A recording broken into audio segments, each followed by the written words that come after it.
Lost in space and time for over 10,000 years, on a mission they were never meant to return from. They have returned from the horrible secrets of space. They are the Comic Shop. You're listening to the Asuka Comic Shop Does a Podcast, featuring me, Aaron Z. Lee. I'm Lucas Brewer. And I'm just here for the check. Oh, we got a new guy running the cameras today, so we're going to screw everything up. Oh, yeah. Delay Come on the camera. Lucas. Get your act together, my Lucas. Goodness. Lucas, you are in frame, Martin. Everything is good. What's going on? You're already ditching the sunglasses? Already gone. Do you want me to... Gimmick? Well, they're not prescription, man. I'm like 700 years old. I need prescription sunglasses. All right. Yeah, we can talk about what's going on. I want to leave. Do you? Martin, what's going on at the shop today? Nothing. Skip out all the... What happened? We got a ton of stuff in today. Lucas is probably going to preview that tomorrow. Oof. Yeah. So yeah, we've been just checking stuff in like crazy. We're going to work on that Lucas video, by the way. We're gonna help him out a little bit. drill him down with a little bit of a guide, a little bit of help with spelling or pronunciation if he needs help with pronunciation. I love the watercolor on it, though. The watercolor is nice. It is that nice wash over of it. Yeah. Yeah. Who did that? Oh, I don't know. Some guy. Some guy. Some guy who knows about watercolor. How's the baby? Oh, she's having a great day today. She's been eating more ounces of Similac. She's up to 4 ounces. That stuff is good. Yeah, like she's. I don't want to jinx it, but like in the past couple days, she's been very manageable. You know, like still got to change her feeder, hold her, interact. That's called a false sense of security. She is just playing with your mind. I don't doubt it, but I'm grateful for the time that we have. And Like where she's kind of chill and I can like do some dishes and do laundry and chase after my dog who has big snowballs stuck in her fur from going out on the back deck. Shout out to Tootsie. So now, has the podcast evolved like this relationship where he's Regis and you're Kathy Lee? No. Where he's just grumpily setting you up to talk about your kid? Maybe. Maybe is that what it is? Maybe. It makes me relatable to have a family, though. Does it? We're not relatable. Kind of like how Dexter did that in his show. I was Dexter for Halloween. I know. Were you? It was a great costume. It was very easy. It was just a name tag. Yeah. Hi, I'm Dexter. Yep. I That's had basically what it is. I had the shirt that was almost like the shirt that he wore in the first series. It is probably somewhere in the comic shop Facebook page picture somewhere. I have it definitely on my own social media archive. So if you have any like big fans out there of Aaron Z. Lee, you should go look for that. Let us know you find it.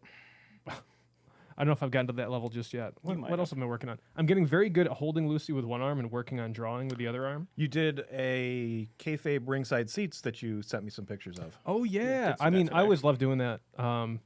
Eli Schwab and a whole bunch of other people from the Cartoonist Kayfabe Ringside Seats group do that every month, the first weekend of every month, unless it changes for whatever reason. It's always the first weekend unless it changes. Remember that. Well, there may be an extenuating circumstance like Christmas or something like, you know what I mean? But the theme was neck and neck with Pulp Hero, like The Shadow or, that kind of thing, or Image 30th Anniversary, and they couldn't decide it, so at the end they just kind of combined them. That's why I did 2 of them. Always the most productive person in the room. Aaron can't do one cartoon kayfabe ringside. He needs to do 2. He just never stops. Well, I didn't ink them. I sketched them out in pencil and then just moved on to the next one. But there's a part of me that kind of wants to do a project in full pencil with shading. I think there's a look to it. I think I could do it. I even participated, kind of. I inked part of one of your drawings. You did. Which was very fun. What's the smile? Because it wasn't very good. Did not work out. It was not a good collab. Well, he's finger painting. I am. Yeah. I mean, shout out to finger painting. I mean, it's good for what it is, Evan. But I know you can do better. Talk about shading. We got to get you an iPad and an Apple Pencil. That's all I got to say. I don't know how I feel about this. I feel like I'm being targeted. I think so. Shots it's almost fired. as if you really are Lucas. I know. I'm speaking out of love, not of maliciousness. Condescension, I think is what I'll was be the seeing. judge. It was condescension. No, come on, man. I'm engineered to build people up. I think if you had No, I think having that kid changed you. some good tools or some better tools, I think you would be a monster. Are you calling me a tool? No, that was me. Oh, okay. Yeah, that was Martin. Behind your back earlier. I know. I'm the one who comes in to clean everything up, and make it PC. I appreciate that. That's my job. Family friendly. Well, hopefully being entertaining too at the same time, because I don't want to just be. Let's not start that now. Yeah. That's let's true. be consistent with this podcast of being unentertaining. Yeah. So. Oh, by the way, has anyone shopped at Lowe's today? Oh my gosh. I did not. But someone should. As the Lucas Brewer fill-in, I have not shopped at Lowe's. Shout out to Lucas Brewer. He is not here with us tonight. He has some homework to do. She's a very nice lady. Oh, Lucas lost his beard. Oh, that's my wife. It's your wife. What? You can't see with those sunglasses on? No. I can see not as great. Wait, am I talking in the chat? No, this is from the stream. Your stream you did the other day. Oh, it's just a continuous. It's just a continuous feed. I feel like I'm having a stroke. Yeah. So, thanks, guys. Sorry. Thanks. You guys ever? Okay, quick David Lynch. Then we'll get into some Wizard. We're doing Wizard today. David Lynch, who's that? He's a film director. He did Twin Peaks and, so there's a movie he did called Lost Highway where Bill Pullman plays the he's one of the main characters. Great soundtrack. And he's at a party. Oh yeah. And there's this creepy guy who comes up to him and starts talking to him, and he's like, "Call me. I'm at your." He's like, "Call me right now. I'm at your house." And then he calls him, and then the creepy guy is at his house. The call is coming from inside the house. Yes. So like when I saw my name on the chat, I was like, "So do I have a doppelganger?" Aaron, just as we've replaced Lucas Brewer with myself, we're replacing you. We just we're waiting on Alex. I'm irreplaceable. Oh. Is Alex on his way? Yes, Alex is on his way. Excellent. Oh, To really no. I wouldn't mind Alex. Help, Alex, help. Wizard. So this week we all grabbed a Wizard magazine and we kind of read them, dissected them. For those of you who don't know what Wizard magazine is, Martin is going to try to explain what Wizard is with his big pile of notes. Ruffle them right on the microphone too, if you could. I know sound people love that. That's ASMR provided by the Oswego Comic Shop. Wizard is the magazine that was founded by Gareb Shamus and was there someone else involved in that? I don't know. I'm just going to say it was Gareb Shamus. Yeah, we're going to go with that. Mm-hmm. Well, that's at least partially a fact. Launched in July of 1991, back in the olden days, and it ran a respectable 20 years to January 2011. It was basically everything you can find on the internet now condensed into a magazine form. You had breaking news, you had articles, there was lists of the top comics that were back issues. They did a lot of fan art. We were impressed with how much fan art there was a lot of fan art. Yeah, that's one of my favorite parts of the magazine. But it launched at a great point. It was when that 90s comic bubble was inflating. It helped hype it.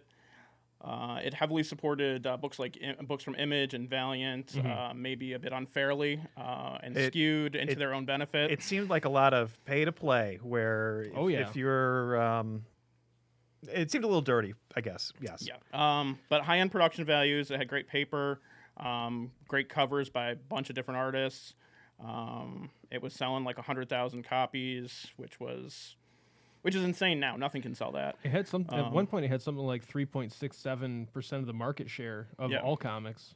Yeah, it was just an amazing juggernaut, and it was just part of the comic shop, comic culture vibe. Like everyone was going to look at Wizard magazine. You're going to look to see what's coming up in the next couple months. You're going to see how spectacularly you failed by not picking up a certain issue. Because I remember, periods of time where I was not reading any comics. Where I would go through a 6-month stretch where I wasn't reading any comics, but I was still reading Wizard because I still wanted to know what was going on in the industry. It had a very unique spot in comic culture for a good decade, I would say. It spun out Toy Fair, a toy magazine, Inquest, I guess a CCG magazine. Yeah. There was a manga one as well. A manga. Manga. A manga one. Yeah, sorry. They did a bunch of interesting different books that came out of the initial Wizard. And then they failed spectacularly. Yeah, and then it kind of all came tumbling down. Did they just refuse to update?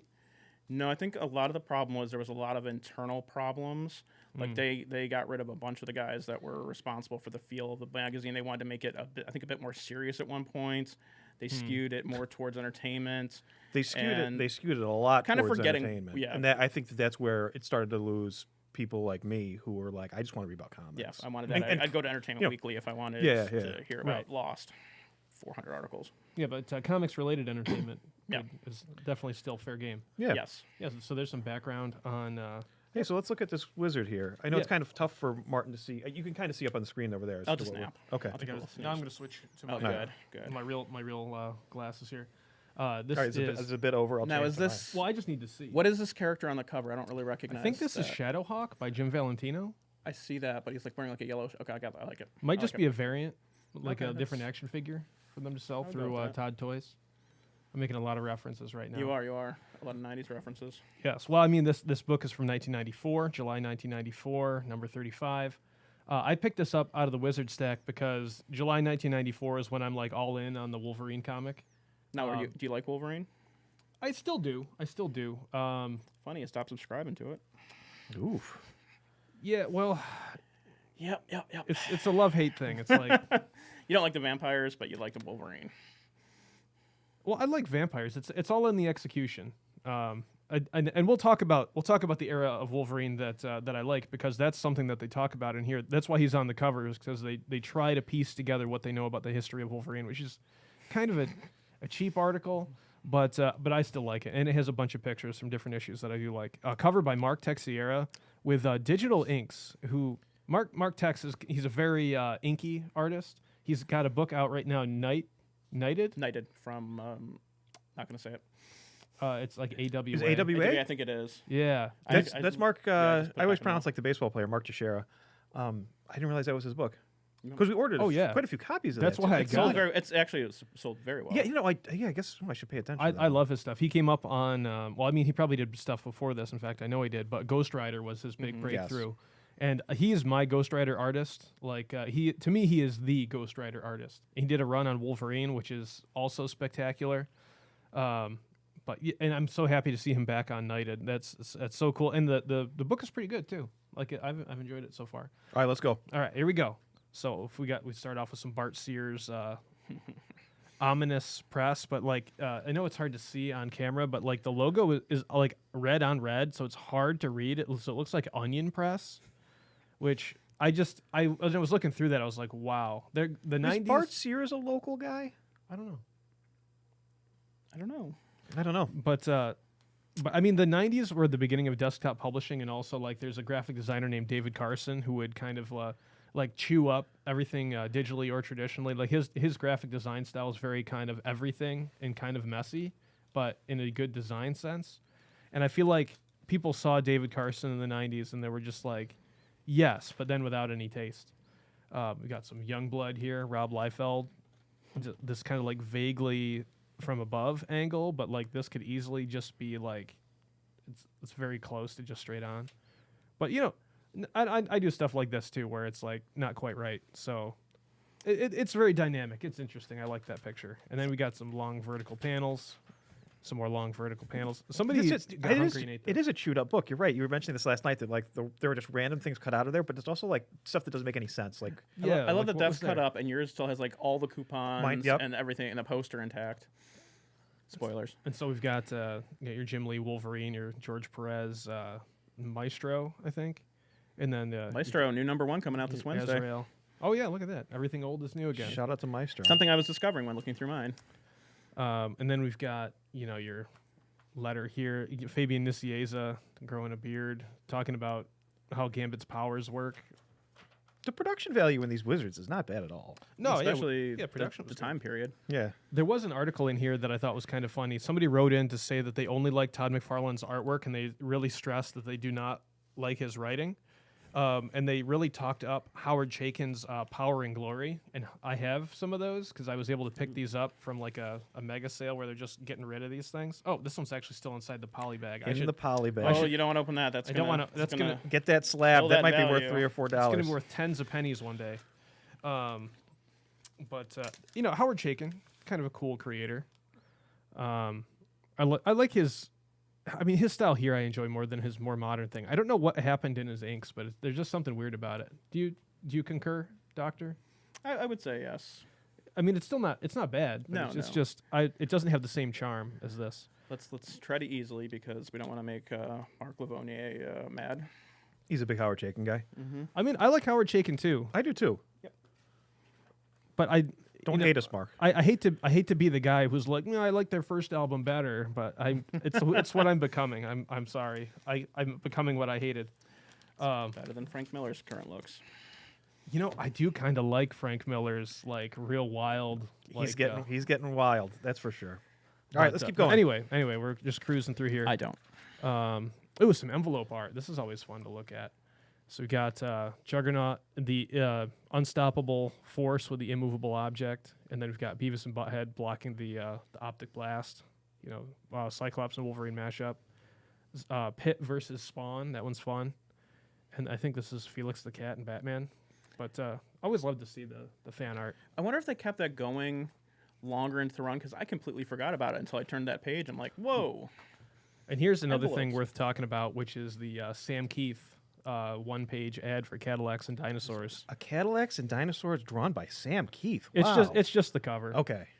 But I would have loved that too. Evan was excited. He was going to go track that down. There is an Aliens, Ridley Scott Aliens book drawn by Sam Keith though, which I just found out about. I gotta hunt that thing down. That's probably cool to look at. Yeah, I love Sam Keith. 0 Hour. He's okay. I just don't think there's anybody like him. You could make an he's argument fantastic. that Adam or Arthur Sweetum or Soydam, influenced him. Frank Frazetta influenced him, but like he just puts Vaughn Baudet.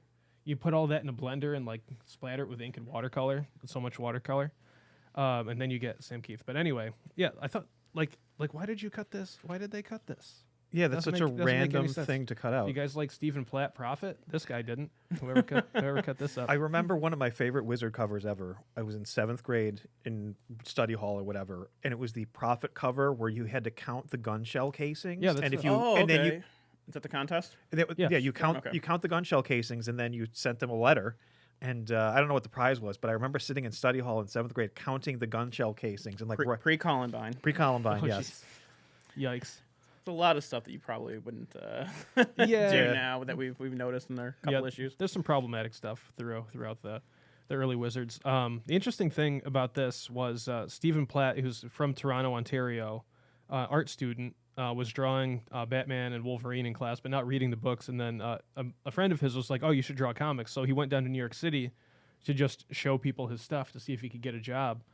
And Rob Liefeld was doing a signing at 2 someplace, and he ran into somebody who was just wearing a Marvel jacket and was like, "Oh, this guy must work at Marvel," and he did, I guess. And so he was able to come into the office, and he ended up getting hired with Marvel for Moon Knight. But he talked with people at the office that he missed the signing, so he didn't get a chance to talk to Rob Liefeld. But what's funny is when Rob Liefeld finally saw his samples and stuff later on, was like, "Oh, I would have hired you on the spot." So I think he's trying to like. Did he then poach him later for his studio? He must have. Oh yeah, Because that's what he'd like to do. yeah. Oh, definitely. But I think Stephen Platt's trying to like soften the blow to Marvel there, saying because he's like, yeah, I really like Marvel, and this is my dream to do like the Cable thing and work on Moon Knight. New issue of Moon Knight is out on Wednesday. Moon Knight. Shout out to Moon Knight. I remember Stephen Platt's stuff for Moon Knight and Prophet being like I thought it was incredibly well rendered. I mean, it's like over detailed, but he was a big splash in the pan for like a year and a half. Like he was the guy, I think. Yes. Has anybody made a bigger impact in a shorter amount of time? Yeah, I don't think he did a ton of books, and he had a great signature, Splat. Yeah. Yeah. I mean, he definitely spawned like a lot of copycats into that style. Definitely contributed to the fabric of comic history. But I just think it's interesting that he kind of explains an inevitability that he's going to go into Rob Liefeld's orbit. And there's his Moon Knight. Moon Knight. Pretty nice. Dan Panosian also worked on Prophet. His stuff has evolved a lot. He's a big John Buscema fan. I read. Martin and I are impressed with the fact that so many of these creators that are more than relevant nowadays were producing stuff 30 years ago. Oh, yeah. It's amazing. It's amazing how many names continue to pop up over and over. Like this stuff doesn't do anything for me, but his stuff now is very, very interesting and good. He did a boxing book, and he did another book with some witches. I think that was what it was called. Well, it had some. It was kind of witchy title. So here's the Wolverine part of this. So it's not. I mean, they have little snippets here and there from different creators. Like they might have talked to Barry Windsor Smith, or they might have talked to Larry Hama, and they just kind of pop in and just give their coloring of it, of history or information about it. So you got your Jim Lee Wolverine, some Barry Windsor Smith Weapon X in here, which is the Marvel Comics Presents thing that was collected into a great graphic novel, Weapon X, showing when Wolverine got his adamantium and how he was shaped into a weapon by the Weapon X program. That's still probably like one of the essential readings on Wolverine. Weapon X, Yep. Yeah. Like, and it's also And it just still looks beautiful. great. Yeah. Yeah, it definitely holds up. Like, I can't think of any other storyline that like I'm more psyched to look at, except for maybe like Blood Hungry by Sam Keith, because it's just a feast for the eyes. But anyway, so we've got some John Buscema inked by Bill Sienkiewicz in here, which is notable. Issue 10 where he fights Sabretooth. We got some Mark Silvestri artwork going on up there. Some Adam Kubert, Bloodscream. This is an important one for me. I think I got that. Like, I don't know what's Bloodscream. I don't. Or not Blood. Is it Bloodscream? I don't know. I guess you're joking at. It's the vampire guy with a big mouth, tongue hanging out. I don't recognize he him. teamed up with Roughhouse in the early issues of Wolverine, I'm drawing a blank on that. Yeah, I don't know. or Blood something. He's an old vampire, Blood Sandwich. not Blood Sandwich. But Delicious. this issue I got from like one of those things that had comics on them at the end of the aisles in Walmart, actually, like back in '94. Yep. And I got Adam Kubert to sign the front of it in the white space. I definitely got plenty of those Walmart comic packs back in the Diz A. Yeah, and I actually I talked to him about how, like, Adam Kubert, about how much his work meant to me, and how I became a teacher. I taught a comics class. I make my own comics. And then they made love. No, but I asked him sweet if he would do like a little Wolverine sketch, and he was not really set up to do sketches, but he took pity on me and drew what he called As people often do. well, you got to play the cards you're dealt. Just pity. You say pity, I say opportunity. And he drew a little Wolverine on the cover of that book, which is pretty cool. Eventually, I'm It's a going to good frame thing that Lucas and hang isn't it here up. today. I think there'd just be a lot of abuse just being thrown in every direction. All right, let's keep going. Maybe one day you'll be able to do it with your Wesley the Robot. You'll I gave make him make someone's day by. that would be cool. I did give him a copy of Priestess Pizza #1. It was made by then, so that was kind of cool. Oh. And he's like, "Oh, did you sign it?" And I was like, "Yes, I did." But you got his adamantium being ripped out with some that's some Adam Kubert art. Teresa signed it. She does all the signings. Yeah. That's what I should do. I should outsource it all to Teresa. But yeah, I love this Adam Kubert artwork. Like him when he got his bone claws snapped. It's like, for me, that's an iconic image. I feel like it's not really around that much anymore, but I enjoyed that. And then you got him leaving after he gets his adamantium taken out. You can Generation X stuff. Great Frank Miller Wolverine. This is the cover to the trade paperback of the Chris Claremont Frank Miller Wolverine that I have. I don't know if they've updated it since, but that was a good cover. It's got some more fan art. Yeah, let's look at some of the fan art real quick, and then I think we're going to switch gears and jump on Martin's FF book, or not FF book, FF cover of Wizard. Yeah, I think that's the most interesting stuff. Yeah, so we got Any notable? I was looking at any notable names in the fan arts. Yeah, I like wish I had thought of that. like Ryan Otley, I know got his stuff published in Inquest, or not Inquest, Heroes Illustrated. Yeah. Heroes Illustrated became the kind of Wizard rival in '93. Who was the Wolverine artist that got started? Whose name I'm completely blanking on right now? Lionel Yu. Yes. Yeah. Yeah, I still like Lionel Yu. Yeah, I think he had a Wizard. He was Connection He was somehow. a student of Will Sprotasio, I believe, too, Okay. because they have the Philippines connection. A lot of good artists coming out of the Philippines. Yeah, that's right. Alfredo Alcala, I believe, is Filipino. Okay. Don't I'll know believe you. don't know who that The is. inker Nope. on I'll Swamp go Thing, with I think, and Nice. many other things, but most notably for the Stephen Bissett and I'm just some baby. John Toddleben. Or no, he's done a bunch of other stuff too. Anyway, I'm getting into the weeds here. Yep. This Batman proportions are kind of fun on that. Just very there we go. Kind of a Hulk Batman. and then some a nice Venom or something. and then like a Betty Boop death, which is kind of a fun mashup. I don't know if that's what they're intending, but that's what I'm getting out of it. Yeah. But it is fun seeing the different styles that people use, especially like right next to each other and things. And I got a point. Like, look at this guy. Like, what? Like, who? What? Where are these things coming from? They got a bandana and a mustache and glasses and fingerless gloves and. Wait, if Evan just That's how we were dressed at the beginning of this that's podcast. what you guys look minus the fingerless gloves. Next week, Because fingerless Lucas gloves. stole them. Vest and a giant shirt with a peace sign. Oh, yeah. And this is like right when like the Iron Man cartoon and Fantastic Four cartoon are headed to TV. Marvel Action Hour or whatever that was. You know, I've been watching the Fantastic Four cartoon before I go to sleep because it's just something. You don't need no more. Fantastic Four. You know, I love that theme song. It's so stupid. I do enjoy it. I enjoy it, and it gets stuck in my head. It's much better than the Spider-Man one. Yes, it actually is. And then we're talking like the Batman animated series is coming out. The Tick. You remember Mantis? Yes, I think I made fun of it in mine. Yeah. There was Where, there was a note about kind of an interesting concept. A All right, paralyzed guy. we're gonna wrap this one up, and we're switching gears. We're switching gears. I think that's all the good stuff. I Cool. ran through the rest of that, but yeah, some good stuff in that one. All right, so we're gonna look at Wizard number 55. That's Martin's issue that he has here. I don't know if you want to grab that. Aaron. March 1996. Oh, you want? I'm going to be the tour guide. You're the tour official. Yeah, guide. you can just flip through it as I talk about some stuff. Mm. I just took some quick notes. Like Evan had mentioned, it's amazing how many of these creators are still doing stuff and doing it successfully. The lead articles in mine were Paradise Found, which was on Strangers in Paradise with Terry Moore. He puts out a new book basically every couple of years. Serial is the current book that might have just wrapped up. I'm not entirely sure on that. I'm not caught up. Then there was an article on The Dreaming, Sandman, which I don't care about because I don't like Sandman or Neil Gaiman. So, Casting Call was X Factor. It was awful. We'll get to that maybe later as he's flipping through. Art of the Deal. Rob Liefeld and Jim Lee return to Marvel, which was the big announcement that Heroes Reborn was happening. A lot of controversy with that. Sort of the beginning of the end for the original Image founders being an actual family. They had a good few years.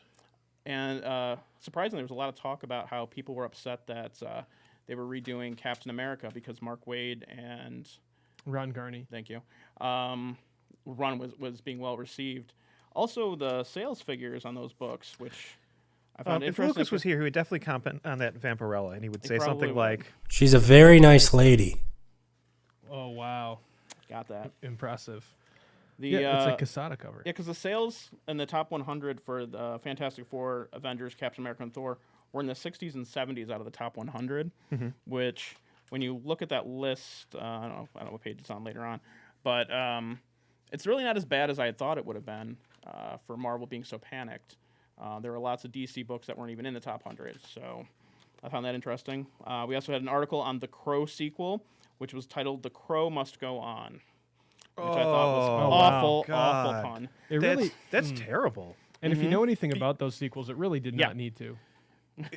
Is that just a bad wizard joke? I have no idea. That's really, Yeah. cringy. Oh, we got to Gen 13. Oh, no, not Gen 13 Casting Call. What's we're doing? This is X Factor. X Factor. X Look, Factor. Yeah, take a look at that. Take a look at the highlights from that Who one. are going to cast? Oh, Steven Seagal is Forge. Yeah, isn't that a great choice? I don't mind that at all. Really? No, I do. He's your favorite Native American actor? Okay. Yeah. Good night, everybody. Just saying. What else do we have? Oh, There? Famke Jensen is Mystique. I could see that working. I could actually see that better than Jean Grey. Yeah. Yes. Oh, Clancy Brown is Sabretooth. That is inspired as well. Wow. Wow. Man, if they'd done it in the 80s, they couldn't have picked a better guy to be Sabretooth. He is the Sabretooth from the cartoon, basically. Except it's the 90s. Oh, well. Yeah, Polaris. I don't know who that is. I don't know. Wild Child is Steve Buscemi. They're casting him way below what he can do. I don't even know what that was. That's such a bizarre choice. I mean, it's so obscure that you could have him do that now. I almost feel like, you know. Basically, it's a CGI for that. Shard. Bishop's sister. What an unfortunate name. I don't know why that... I can't remember what her powers were, to be honest with you. Well, I don't think she had anything. She's just the hologram. Is that what it was? Just there was no so. powers? Was she even a mutant? Yeah, she had to be. Well, she was a mutant, but I don't know what her Killed in the stuff future was. or whatever, yeah. Dark Beast. Okay, wrestler guy. Who's Dark Beast? Well, he was from Age of Apocalypse, Evil Beast. One of the Oh, many no, I know Evil that. Beasts. Who did they He cast went to him? know which wrestler it was that they had tapped. Wrestler Sid. Okay. He was like an ECW guy, I think. Yeah, I don't know. Kim Basinger as Val Cooper. And then that's the picture that they put in of Val Cooper. Like she works in an office. Yeah. This is But they went through the swimsuit issue to get the Lucas picture. would say something like, She's a very nice lady. yeah. I missed the little guy. shout out to Lucas. Brian Bosworth as Random. The Boz. And then John Vernon from Animal House as Apocalypse. I don't know. It's a different time, I guess. I don't know. In all honesty, the casting calls were never all that great, except for when they threw Patrick Stewart in there for Professor X. But I feel like casting Professor X, you could be like blindfolded in a dark room and throw a dart, and it would be like, who should be Professor X? Because it was literally him when he went to the Shi'ar, right? basically, yeah. The speaking of Patrick Stewart, there was in the entertainment section a piece on the possibility of him being in negotiations to play Mr. Freeze in the Batman and Robin movie. That would have been much better. I think, yeah. Although I don't think he could have delivered those puns as well. Well, I don't think they would have gone punny. We're at Art of the Deal here. Maybe, I know you kind of touched on it a little bit, or maybe even Aaron can kind of go through some of the highlights here, but this is the Rob Liefeld, Jim Lee leaving Image. Well, I guess Rob Liefeld's already gone from Image. Well, that was the right around the time of the Top Cow fight with Sylvester and all that, right? I think they opened the door because this is something that happened a bit later when Marvel got into more dire straits. Marvel started to outsource, so they didn't join Marvel. They paid it was outsourced, Homage and Extreme Studios to produce these comics for outside Marvel. the Marvel bullpen. Yeah. Martin, comment in the chat. How old is this wizard? This wizard is March 1996. March of 96. Yep. So this is this is the very beginning of the Heroes Reborn stuff. This is we're pushing towards Marvel's inevitable complete fall into bankruptcy and This is what, a year away? restructuring. Yeah, but I think probably about that. I would think it's about a year away from Marvel poop in the bed. Yeah, I was gonna say there. Not through any fault of Marvel, though. I mean, No, that's the a whole nother comics. thing. It's that damn Avi Arad. He's everywhere. He was 1/4 of that problem. No, it was the comics were fine. It was all this stuff that they had bought up to basically improve their stock situation quickly, so that some people could make some quick money, and then it just left a big bloated, horrible, dying company. But Heroes Reborn was a huge success. It brought a huge amount of attention to these core characters that are extremely vital to the Marvel Universe and to the comics industry in general. But it was not without its problems, and Rob Liefeld's podcast, he did a great rundown on all that. Robservations, great Robservations. podcast. Shout out to Robservations. Always fun to see, and he's very he loves the hyperbole, but he also has a lot of receipts for everything. He's saved all these letters and correspondence. It's great when he pulls them out. Some might say he's petty. Let's keep going. Yeah. The crow. Oh, there's the Let's go crow. on. Yeah. The crow. No, okay, so that's just a bad wizard. Yeah. Yeah, I ugh, think yeah. ugh. Especially in light of Brandon Lee and all Yeah, that. that's it just, exactly it just like- feels all in bad taste. It's bad taste. Some other things I saw is you can just flip through. I'm gonna let Evan talk about pen pals. We talked about the fan art. There was a little news piece about Dan Jurgens leaving the Spider-Man book because there was a difference in direction Marvel will go. He was writing the Ben Reilly Spider-Man at the time. Oh, that's right. I was going to say, I don't remember Dan Jurgens. But you're right. Absolutely. Yeah, like maybe 6 to 8 issues on this book. And apparently Ben Reilly was not everyone's cup of tea after the huge, ongoing, never-ending clone saga. I think he touches on that in My Wizard as well. yeah. The end of the Ben Reilly saga. And then, but Ben Reilly's back. He's got his own book, #1, available currently on the shelves. #2 coming out soon. Joe Samuels pulls it. He Shout does, out to he Joe does. Samuels. Then there's also a Miracle Man piece talking about how that the rights have finally been secured. They weren't. And how new material might be coming out and trades would be coming out. They weren't. But Miracle Man is back. Marvel Timeless, just spoilers, brought him back. Yeah, that was a great ending. So check that out if Can you're you go interested. back 3 pages? 1, 2, and 3. One more. War Child. Oh, Yep. Maximum Press. Definitely read that book. That was another amazing thing is like how many of these companies don't even exist anymore. Oh, I think Maximum Press lasted for 30 seconds before it but, became there's, Awesome There's Comics. like a whole list of like, oh, what's going on at this company? And I was like, okay, I don't remember these. Sorry, I just saw that and that was like, ooh. Man, what a great time to be Alan Moore. To like, because like you would have people from Image just Everybody. call you up and be like, listen, just Work on write- Supreme for me. Write some stuff on a napkin and we'll make it into a comic and put your name on it. And he's like, oh, okay, And we'll give you $50,000. more than that. I'm running probably quickly through right. this. Did a whole article on magic, like introducing people to magic. Actually, he was just on that page when I And- asked him to flip back. No, Yeah. keep going. It's amazing There how. it is. So Magic, Yeah, I got always comics adjacent, which I feel is kind of interesting. That, boy, man, I mean, that's the cards we were playing back in the day. Is this the lifeblood of the local comic shop? In an odd way, it is. The number one selling item we sell at the comic shop is comics. Oh. But the number one money-making item we sell at the shop is Magic. Mm-hmm. We just make more money off of Magic, even though there's a larger volume of comics that we actually sell. I had a fun number somewhere. Shout out to Magic this weekend. No, next weekend. Next weekend. Oh, Next Friday, Saturday, and possibly Sunday, I guess we're doing a Magic pre-release. Kamigawa something Neon Dynasty. Is that what it is? Joe would correct me. Joe would. But with $30 for the pre-release, we're doing a 6 p.m. on a Friday, 11 on a Saturday, a 3 on a Saturday, or 3:30 on a Saturday, and then we'll have a Sunday pre-release potentially, because Wizards, not graciously, we got some more pre-release kits. Well-deservedly. Well-deservedly. Joe's been working hard at that. So we have a weekend-long pre-release for Kamigawa Neon Dynasty next weekend, Friday, Saturday, Sunday. $30. What a bargain. The Comic Shop. 112 East Bridge Street. That the Mag- Comic Shop. The comic shop.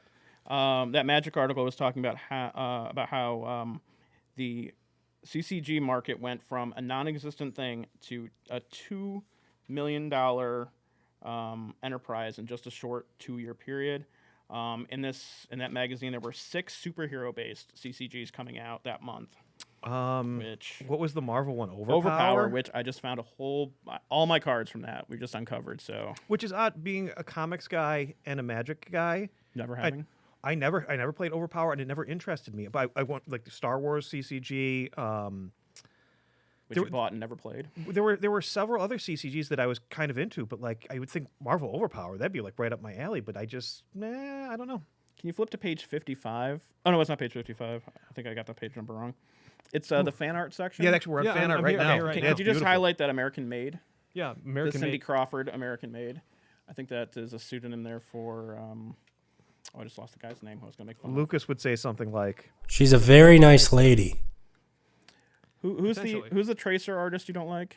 Greg Land. Yeah, I think it's Greg Land's pseudonym there. It's just Cindy. Oh, because Crawford. he just yeah. traced to Cindy Crawford with the mole. There were also manga was new. It was coming into. Mangas. Yeah. They were introducing it to the.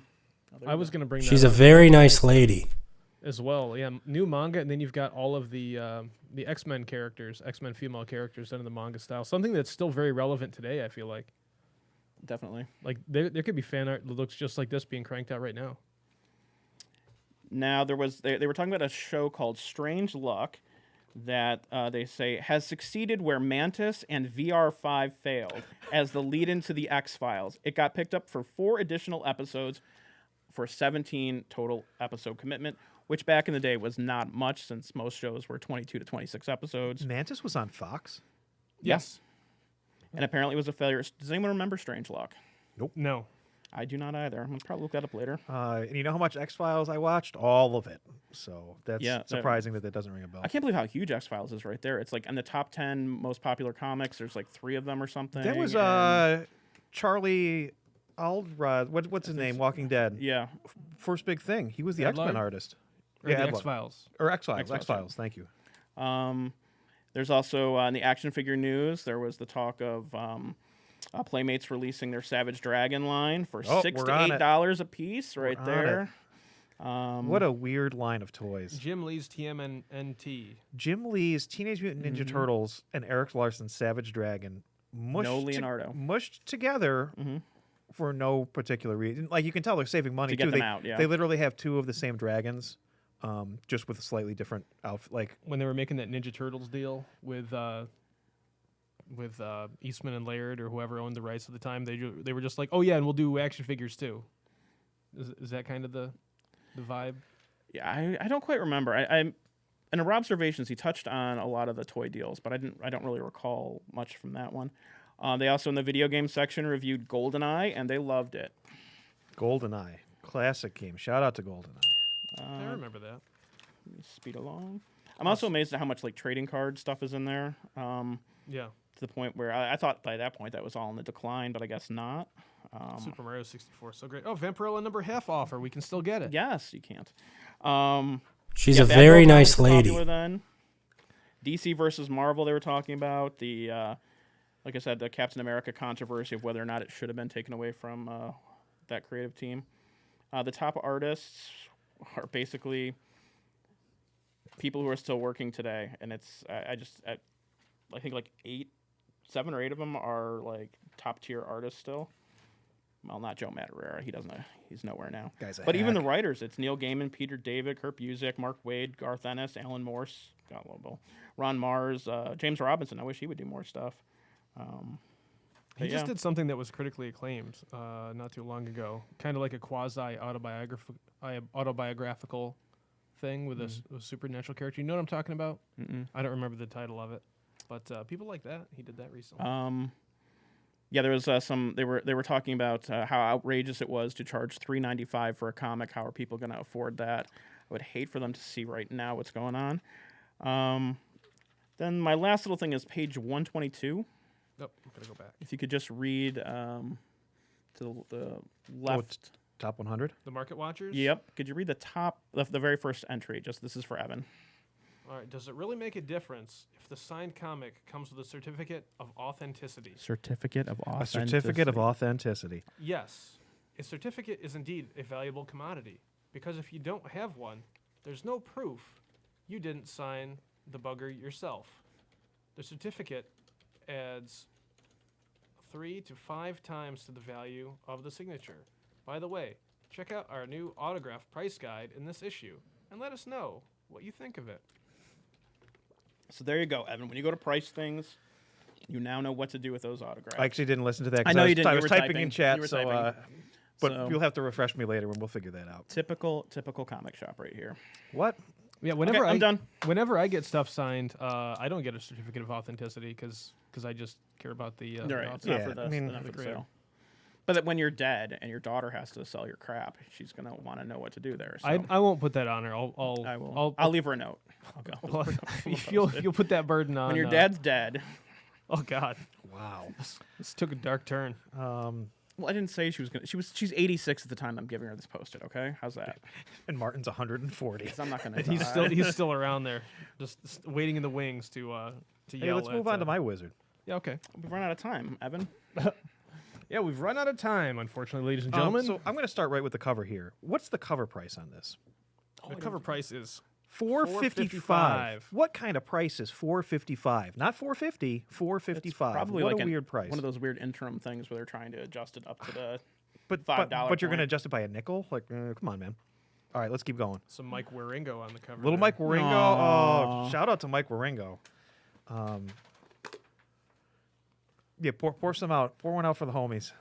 Man, if only they had like Mike Allred, Mike Waringo, and then like I don't know, Darwin Cook and oh man, another bad one. like, can you imagine Marvel books like with that kind of lineup? It would just it just looked beautiful. Okay, so I want to kind of read some yeah. of the Gareb Shamus comments there, which are very interesting. He's getting married. Gareb Shamus is the founder of Wizard, but it also touches on so many interesting things that are going on in the market right now. The Heroes Reborn stuff, the return, or rather the ditching of Ben Reilly.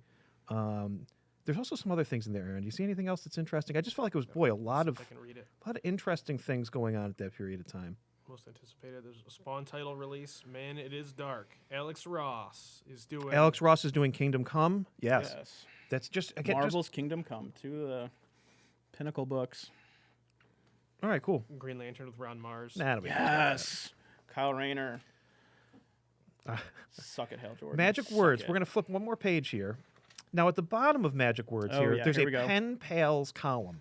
And I find this outrageous that literally there's like addressed for a 13-year-old girl who reads X-Men comics. Yikes. And you, the creepy wizard reader, can write her.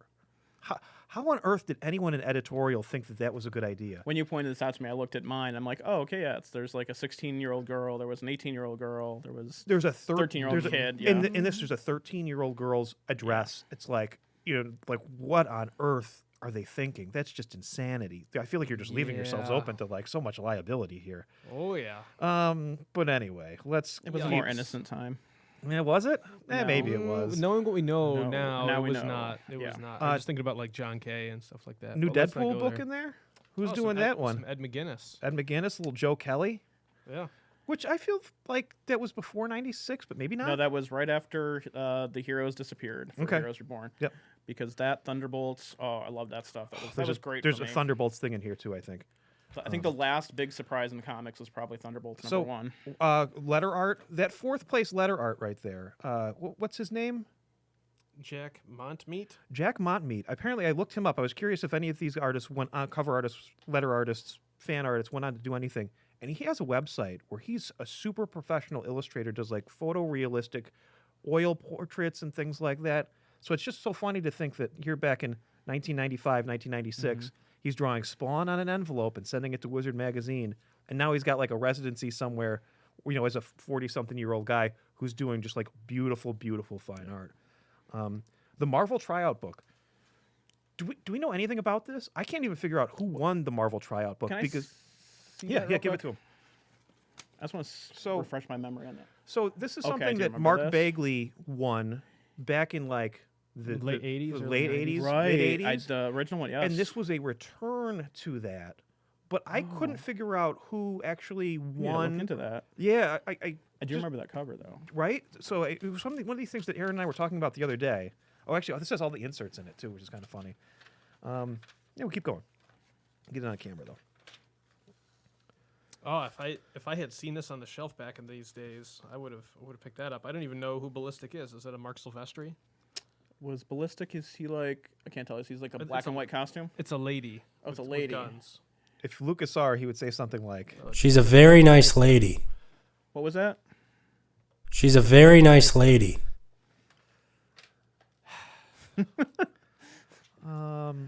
little Age of Apocalypse stuff in there. Oh, Age of I Apocalypse. well, not everything, but no, lot of that's Age probably of one of the Apocalypse. best events that Marvel ever put out. Generation Next was killer. Oh, Weapon literally. X.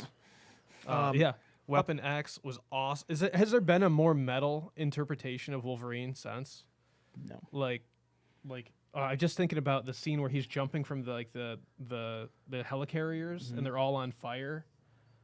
Like that would cost $1 billion to do that in a movie, and it still is awesome. I still think about it. Liefeld's departure from Image and what that means for Spawn, I thought that was interesting, where Todd gets into it a little bit, saying that he owns the rights to use Chapel in a movie or TV show, and he's not worried about Rob.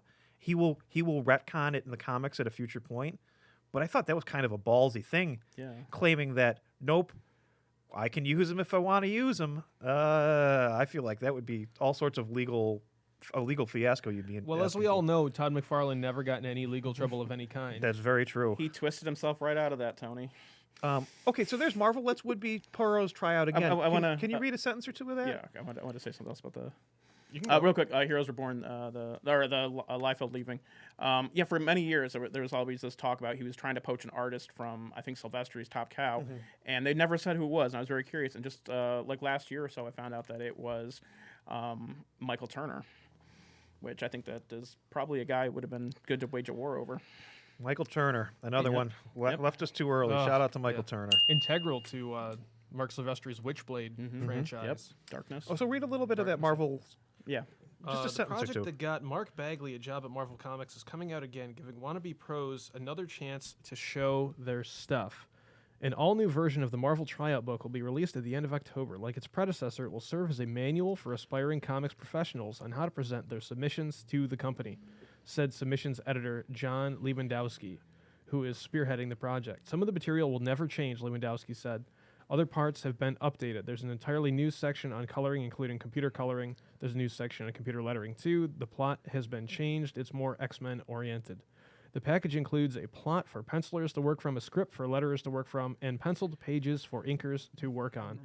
Being the submissions editor, I think I've heard every question that could be asked, and I tried to include all the answers. Lewandowski also promises to treat anyone sending in work from the Tryout book the way he treats any other submission. I want this book to be hands-on, user-friendly manual. The purchaser sends in an SASE with his work from the book. I'll treat it like a regular submission and send back a detailed critique. I volunteered to do this because I realized all the submissions would come my way anyway, and I might as well have a hand in what we're trying to teach them. All the new talent's going to Image. What can we do? Yep. Is my take. All the new talent is going to Image. What can we do? Let's keep going. What did they do? I don't think they... Did they do much? Is that Evil Ernie? It is Evil Ernie. He turns 5. He's got issue 3 of his new series is out this Wednesday. Evil Ernie in stores this Wednesday. Lady Death is on the wall as well if you guys want to relive your chaos days. Part of this is set in Potsdam, New York. Oh, really? I picked up. I didn't realize this the other day. He goes, it's set in Potsdam, and he grabs the book off the shelf and opens it up, and the first thing is like Potsdam. It says Potsdam, New York, and I'm like, oh, I guess he must have went to school there or lived there or something. There's I'll must be let some Mike, kind of connection. Pasta Mike know about that.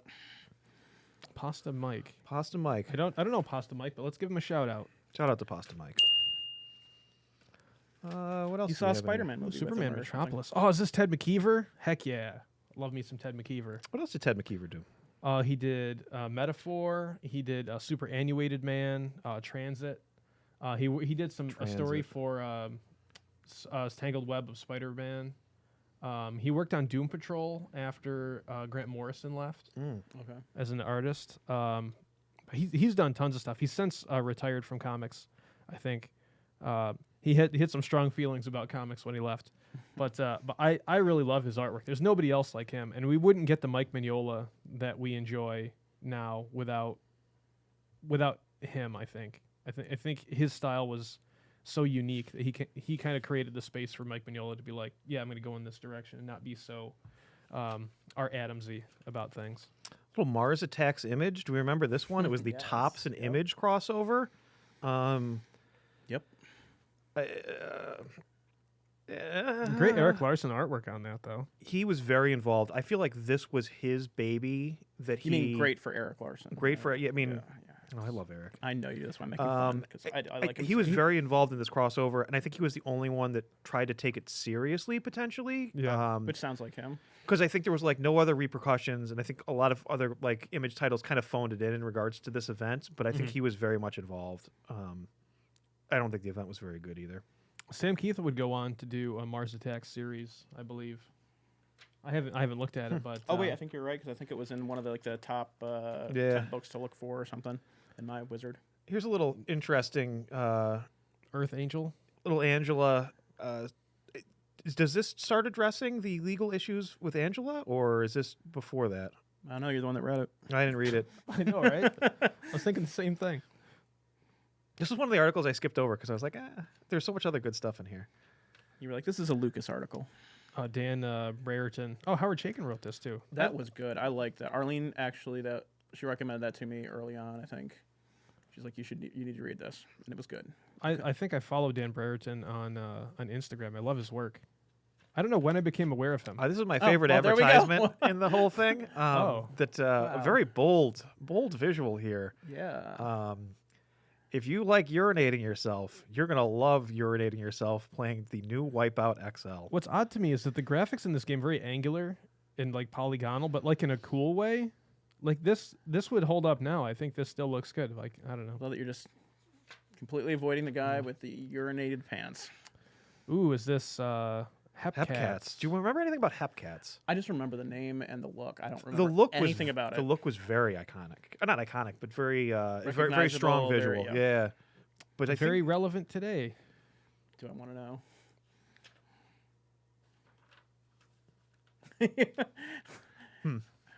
Aaron knows something none of the rest of us do there. What do you... Is there a Hepcat story that you have? What is this? Look at this spread. What? That's like your high school or your grade school photo where you get like the lasers in the background and things like that. It's like him seeing this as the background and then him laughing and then they put it all into one thing. It's like, they sold some jeans. Yeah. Like, and he's tight with the wizard people though, right? Oh, definitely. Then he was. That changed. Did he burn a bridge? I find that so hard to believe. No, they turned on him once he was out of image because he wasn't one of the cool kids now, and they gave him a lot of problems, especially when he went to do Captain America ripoff. Fighting American? Yeah. Really? Yeah. So, he was talking. Yeah, he does not have nice words for Wizard currently. Who does Rob Liefeld have nice words for?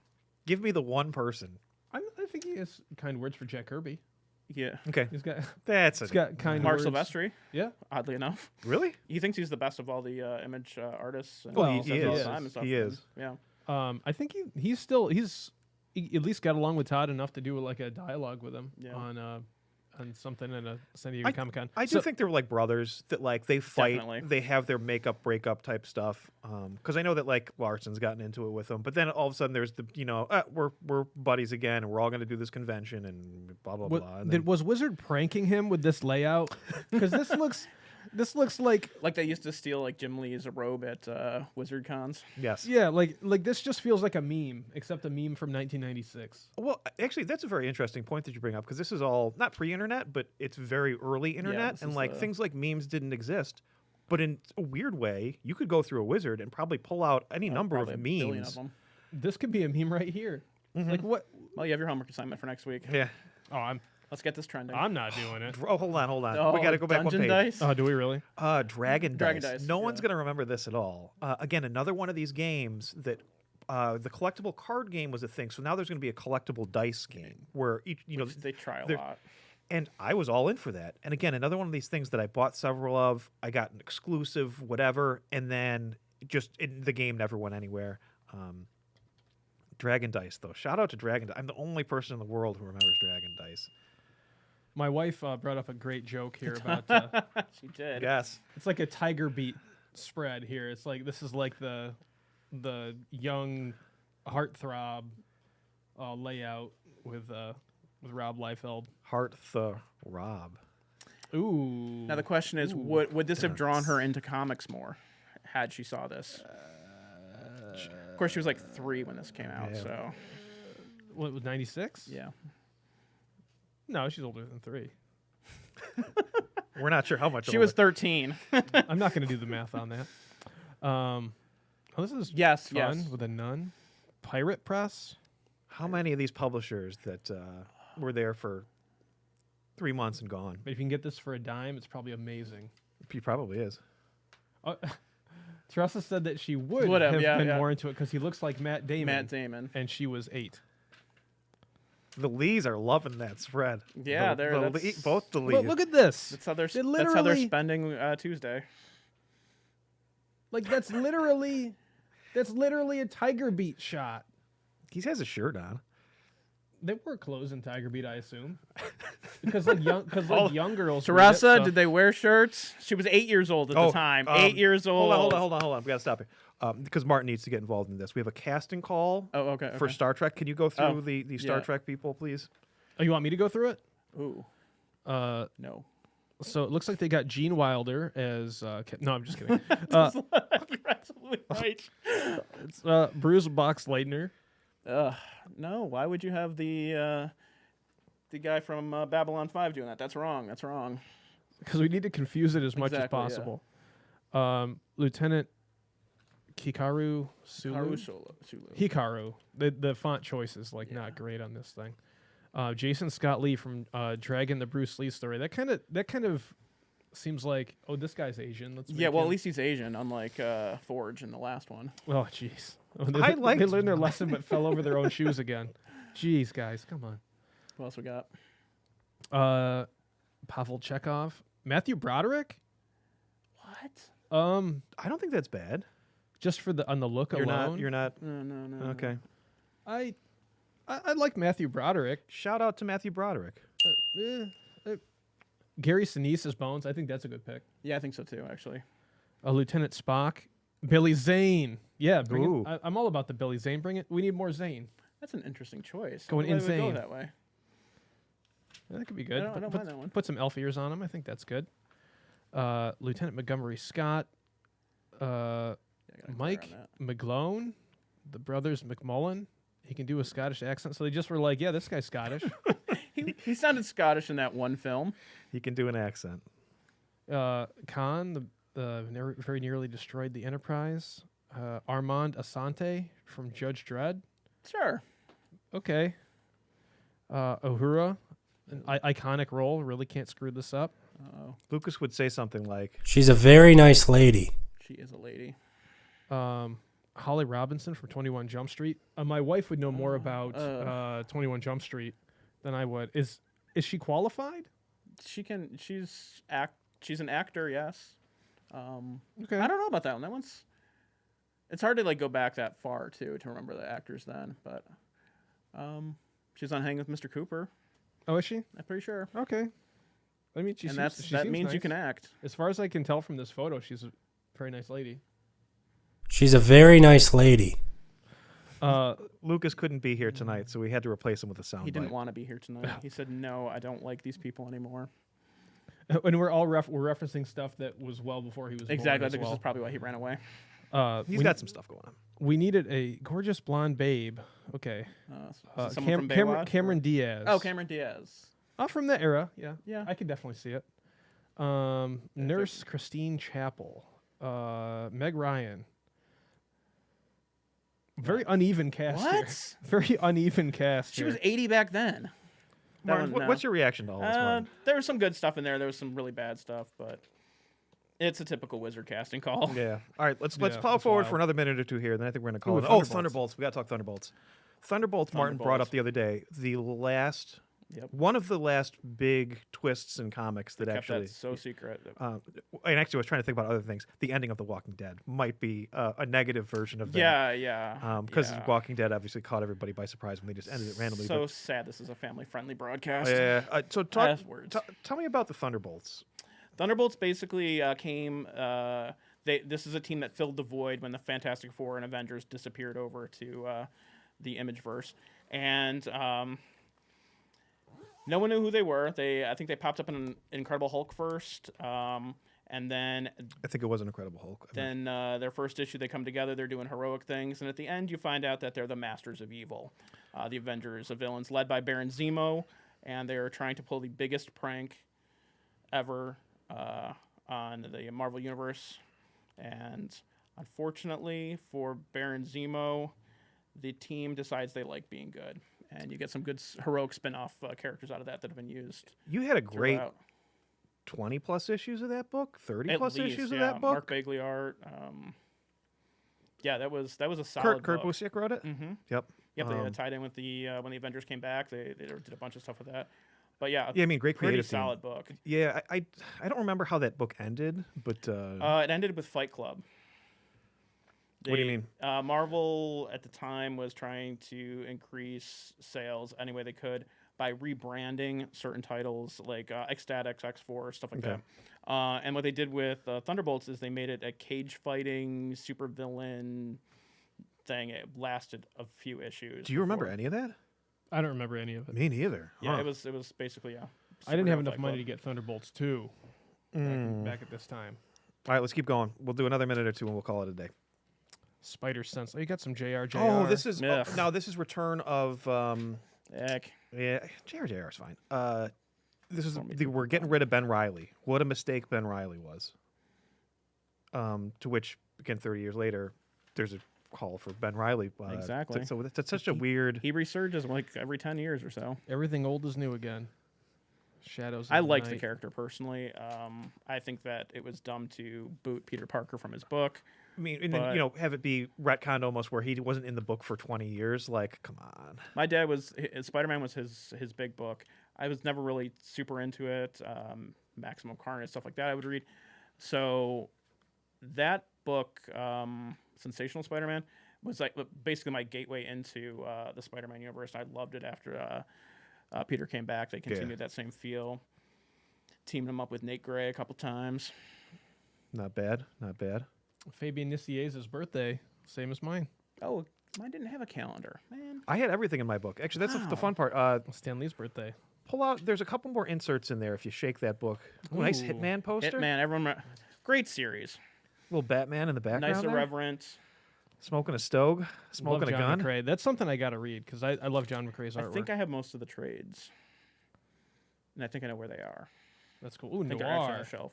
Yeah, give me some black and white art. Yeah, back in 1996, this would have been kryptonite for sales to publish something in black and white, except for Terry Moore, right? He was doing that at the time. Yeah, he regretted moving to color for 6 issues. And was Bone was happening too. Shout out to Terry Moore. Well, I like this guy with cardboard on his face. He's fun. It's just a bad looking Green Lantern. Go to the inserts. There's some inserts in here, and we're going to the inserts. Just some pit. Oh, Aaron can't. He needs to go through every page. This hurts Aaron. Whoa, what? Oh, geez, man. You're like, that's how you. We're almost there. We're almost to the. Oh, there we go. Okay, we got a yeah, darkness 1/2 offer. Ooh, more. I didn't get that. Painted.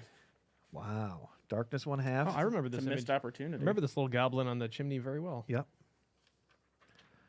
I enjoyed that. The book for a basic while. training actually is a very nice. It's Norm Brayfogle. Yeah. I have Greg Capullo in mind doing showing expressions and stuff, which I always thought this stuff was cool too as a kid, like trying to learn how to draw. You'd have art class in school, but really, like, I wanted to draw comics, so you're just tracing comics. Mm-hmm. And this was like the pro coming in for 4 or 5, not even 4 or 5, 3 or 4 pages. And it's Norm Brayfogle, so he's a real artist who's a storyteller. Yeah, and Evan didn't have an access to a real artist at all either growing up. I did not. His mom was. That was a good joke. That was a good joke, Martin. No problem. I was glad I could get that in there. Make fun of the real Green Lantern. Oh, look at these cool snowboards, man. Keep going. There's something he wants. He wants you to see. No, something. I don't know. Yeah. We're gonna wrap it up. We've been here for a while. Ooh, we got a price guide. Price guide? Toy price guide. Do you want me to look Did you have a up- toy price guide? I yours? did. Yeah, Okay. I had toys, trading cards, the new autograph one. Some of the custom toys that were submitted are amazing. Some are really by the great, way. and some are really horrible. But it's just cool that, like, I remember trying to make custom toys when I was a kid, like repainting a Power Ranger to be something else, or it's okay, Weird Al. Just a girl makes a superhero fiction and personal reality. Do you remember the Halloween issues where they did the Halloween costumes contest? Yes, those were good too. Some of those got very amazing. Poor cosplay, really. Here's some more stuff. What are you looking at? I'm just looking at this Daredevil thing. He's got to look at everything. I'm a visual guy, Evan. Oh, That's what I do. So I want to see what the other. There's like a sticker thing that was in here that's all dried out that I have no idea what No that is. flesh shall be spared. Like just a Isn't it goofy a children's magazine. I know. Man, I bet that guy's one of the pen pal writers. He probably is. There's another 1/2 offer that's in there. That's for Lady Death. Again, Lucas would say something like Number 1. She's a very nice lady. Some X-Files. X-Files. Again, Charlie Adlard. Adlard. I always want to say his name wrong. He's Charlie Lalia. Charlie Lalia. Lalalia. Lalalia Star. I love this computer. Wow. Yes. Big old cathode ray with a Wolverine popping out. Yes, that thing is beautiful. Wolverine, Classic. and then also Mulder and Scully. Yes. I didn't realize how huge X-Files was. X-Files was enormous. That book, what you said, was top 10? Yeah, there was 1, 2, and 3 were in the top. At least I think the top 10, top There 20. were kids in junior high who weren't into comics who get would that. sit at my lunch table and read X-Files comics. It's almost a reverse Walking Dead situation. Because it was the TV show that they wanted more of because the TV show was so popular. It's a reverse Walking Dead situation. It's very good. You coined a new term. Well, it doesn't happen often where... Final X-Men shows. So this is when they cut the budget for the X-Men cartoon for the last few episodes, and they were all garbage. I don't think they were garbage. Well, they weren't garbage, but like, I'm Aaron, and I'm going to be nice about this. They were garbage, Aaron. They were garbage, trash. Well, I We'll referenced prove this at some point. I referenced No. one of the episodes very heavily in terms of the art for a particular sequence in Wesley 9. Okay. And it's one of those episodes that you just referred to as garbage. Well, you just made it better. That's right. Your homage improved upon the hastily done Korean substandard art house. And they did what they could with the time that they had. As a creative person, and sometimes people come in and they're like, oh, you know that thing I assigned you at 8 o'clock this morning, and it's now 2 o'clock? Well, I need it by 2:30, and it's like a 2-week project. I've been there. I get it. We've seen. Fair enough. All right, let's finish it off. Little manga. Look at that. Some manga, some Sailor Moon. Early mangas. Sailor manga. One of these days, I got to do a manga story. Motionless anime, is that what that is? There's a Comic-Con article they did recently about and I sent you a picture of the little image about comic sales up 36% last year, and then manga sales being up quite a bit. And the two different markets of which manga and comics exist, that like manga exists within a comic shop, but it also exists at like a Barnes & Noble. Right. And the popularity of that like the numbers that you see, it's just two different streams, two different, similar ideas, just a Japanese idea and American idea that are sold in two slightly different marketplaces that both had a great year last year. So I know it's just an interesting. There's an article associated with it too. I'll show you the article tomorrow or something, or maybe never. Maybe I'll just forget about it. Didn't we have the prices? Looking at the prices was kind of fun too. Like some of the stuff that has been put into movies and television now, that the first appearances are like astronomical, and it's like $20. Yeah, that Wolverine issue where he supposedly was going to get his adamantium back. I had that one. And that's they said they were going to give him his adamantium back, but they took away his nose. He's a darn nice guy, that Aaron. I try to be kind. I believe in the kindness. Didn't somebody say that they had a Paul Chadwick in the back of? Mine does. It's the very last page. The very last on page on the Fantastic Four one there. Oh yeah. I think that's a wonderful thing to end on. Let's end on a Paul Chadwick, actually. Concrete. Heck yeah. What a great read. Several people in the room care about it. That's my guy. What's that? Several people in the room care about it. I've never really read Concrete, so. Oh. No? No, you should. We were gonna do it for one of the read along things. It's excellent. Is it? I don't know if it's available. Probably. It may just be out of print. What's available now? Yeah. It's definitely not available as a new thing. Like all the Concrete that I've managed to get is all used stuff. Like from library, ex-library copies of stuff. Oh wow! Lucas says they talk about Concrete in the new cartoonist K thing. I know, it's making me look at Paul Chadwick's original artwork at the prices that it's at right now and be like, maybe I want to pull the trigger on this, even though it's a little expensive. Yeah, your child doesn't need a college education. Can I ask how much a Paul Chadwick page goes for? As little as $120. Oh, Oh do my it. God. Just do it. That's insulting. I Do it. You should jump on that. Okay.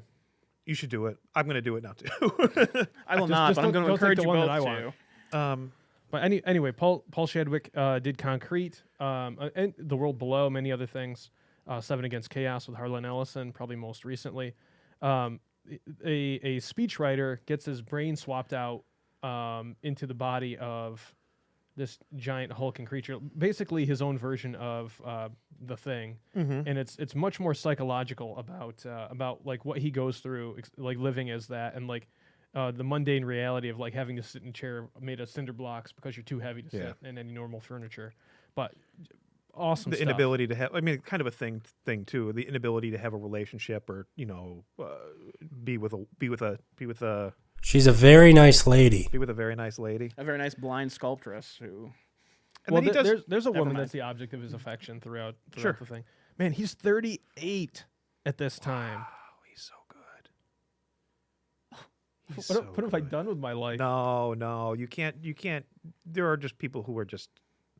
There's always the next level. I don't know where you're gonna go with that. No. There's always the next level. Like we were looking at the Kim Jong-gi drawings the other day. Like his talent's just out of this world.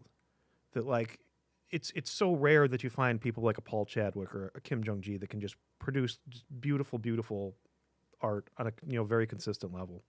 In addition, boy, great writer, great artist. Was Paul Chadwick really a speechwriter in his no, life? I don't think so. But I think he liked to write, so that was kind of his connection. Also, it was he made him Ron Lithgow because of John Lithgow. Yes, and he thought that John Lithgow wasn't going to blow up, so he thought the name would be more unique. Didn't end up going that way. No, but but he worked on Dazzler too. Like he did a run on Dazzler that's really good looking. Maybe that's where I actually know him from. Yeah. I picked up one of those issues here out of the dollar bin, maybe. We had a couple Dazzlers in some of the short boxes that weren't dollars, but were like $2 or $3. Yeah. Yeah, it's so wild how like issue to issue you could have a book that is like cranked out at the last second by like just staff people, or you could get somebody at like a magic time where they're like ready to work and they're like a talent that goes on. Like it's wild to think about that kind of stuff. Return to Concrete 1983. This is part of the fun of Wizard is that there was a lot of goofy stuff, a lot of speculation stuff, but there was also some great pieces on creators. And it introduced you to, like, I wouldn't know a Paul Chadwick Concrete. Maybe as a kid, I wouldn't be interested in reading it, but it's exposing you to that where you wouldn't find it anywhere else. And there was, with a lot of these creators, a lot of these books, it felt a little dirty. We were talking about that, like, there was certainly a pay-to-play aspect to all this. That, like, if you're paying for the good advertisement placement, we'll write articles about you, and there's you don't recognize that as a kid though. You're just hyped up about the exposure to new properties. And Wizard is where I found out about the whole Batman Bill Finger situation. I didn't know anything about him until they did an expose piece, and then got to do like just really look into that. And that's just it's shocking that just how many people are just wiped from comic history, more or less. Yeah. Same with Steve Ditko. That's where I learned a lot of the initial stuff about him, his relationship with Stanley, his use of his original art. Yeah. Very interesting. It's a very interesting guy. Yeah, so Wizard is great to look into. It's fun just to dive into it, see some of the fun stuff, some of the stuff that never happened, stuff they were speculating about. Yeah. Just to see different implications in the industry of different things as well. So hey, we're gonna play a bumper and we're gonna wrap it up here. I like the future. The Comic Shop, coming to you in 2022. It's the future. All new supply chain issues. Out of stock again. Increased pricing. More apathy. The Comic Shop, coming to you in 2022. Lucas came back. We didn't think he was going to come back. Lower your expectations. We fixed the fan in the bathroom. The Comic Shop, coming to you in 2022. Be there. I just want to add one thing. A very interesting point here. If you know about Paul Chadwick, this is really interesting too. Like, what was it? Favorite books? Where was it? Things you collect. Turn of the century art books. Very, very insightful. Because like his stuff has like an Art Nouveau kind of what's twist. sad is that means something completely different now. Because Turn of the Century was just a couple years ago. Okay. This is Turn of the Century. We're reading a Turn of the Century art book right now. To be honest, you're not wrong. So old. Aaron, take us home. You have been listening to the Oswego Comic Shop Does a Podcast with me, Aaron Z. Lee. I am Lucas Brewer. And I am also Aaron Z. Lee Brewer, Lucas III. I am Spartacus. Have a good night, everybody.